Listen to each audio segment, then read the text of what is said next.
Alrighty, so we're gonna go ahead and get started with Teddy's first day here. So he's never had a collar on before, doesn't know any training, doesn't know a lick of anything, just a dumb little puppy.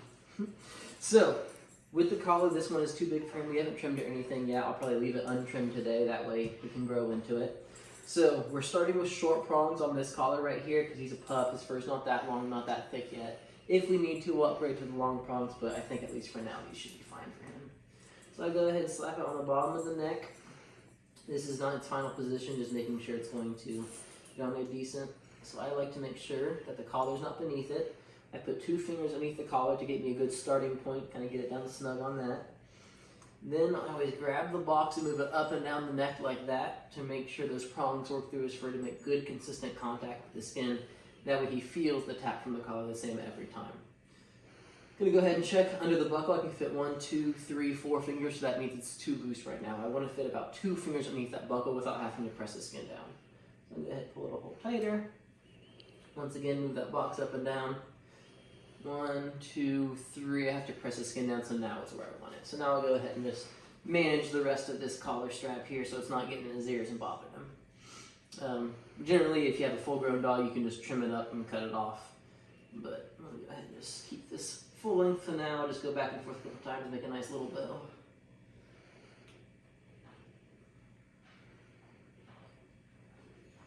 There you go. Great hands, Teddy. If the collar is too tight, he will start coughing or choking. If he goes to eat a drink, he'll start coughing and choking. So if he's doing that, obviously we're gonna go ahead and take the collar back a notch. Don't want none of that. Good boy, Teddy. Yeah. Always try to praise and pet when you're putting the collar on. That way they just think of it as a good time. A lot of times you can use treats too. So, I'm going to go ahead and Teddy is apparently very food motivated, so I'm going to go ahead and grab some treats. So, first thing I'm going to do is I'm going to double check, make sure the collar's on and working. And then we're going to let him get distracted, go sniff toys, the wall, or go explore something. I'm going to start on the lowest number we can go to. Our remote is a 1 through 7, so we're going to start on a 1. I don't want him to have something because he's just going to keep focusing on it, but I want him to go kind of look at it. I use the leash to keep him from getting to it. Whoa, what you got on your neck? So we're going to let him kind of start sniffing something, get a little bit distracted, and then I'm going to start on that 1. I'm just going to hold the button down until I start to see some kind of reaction with him. What you worry about that? You're not used to having it? Did it touch your ear?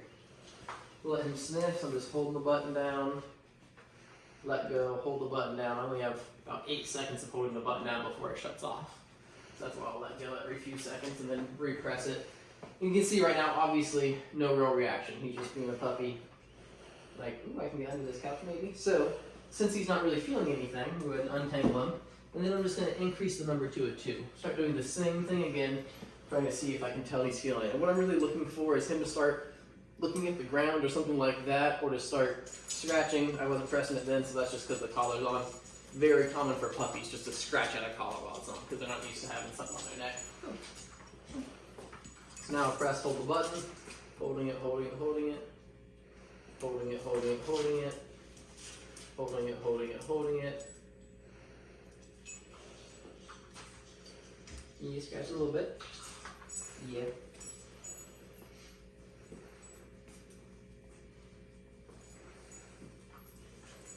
So I let go because he started to come to me. I'll get him to my side, and then we'll go ahead and get his butt on the ground. Boy, and I press the button while I praise him here. Good boy, holding the button down. Good boy. All done. I'm still not quite convinced he's feeling it for sure. He might just come to me coincidentally, but I'll take it and reward him for that if I can.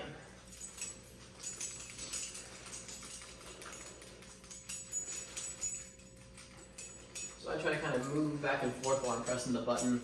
That way I'm still at least kind of entertaining. He's somewhat likely to come to me. Because right now we're just trying to teach him that that tap from the collar means that we want his attention. So if I keep pressing it while he's scratching, he's learning that scratching doesn't make that tap go away. What actually makes it go away is when he starts to come my way. There you go. Yeah. Good boy. Good boy. And then when I tell him, all done? All done. Teddy, all done. All done. Then he gets a treat. Yes! You see there, I pressed the button, turned around right away. That's exactly what I'm looking for. He gets to me, he sits, press the button and praise him. All done.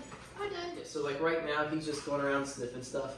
he's feeling that tap comes to me, and then as soon as he starts to come my way, I let go of that pressure, but then when he gets to me, I'm holding the button down too while I'm raising him. So he's learning that tap doesn't just mean I'm in trouble, I have to quit doing something. It means, oh, Zeke's loving on me, I'm getting attention. It just means really that Zeke wants me to look at him.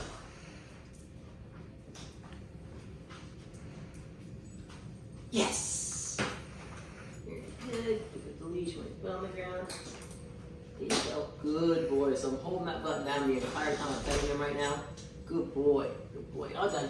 Like I said, very common for puppies to scratch just because that tingle does almost feel like a bug or something on their neck. Very good. All done. Hey, all done. Yeah. Who's a good boy? He's like, ooh, back to sniffing, right? And he's not totally destroyed. He's still being a puppy. He's still going around, still being curious. Right? He's not yelping and scared to go look at stuff. Yeah.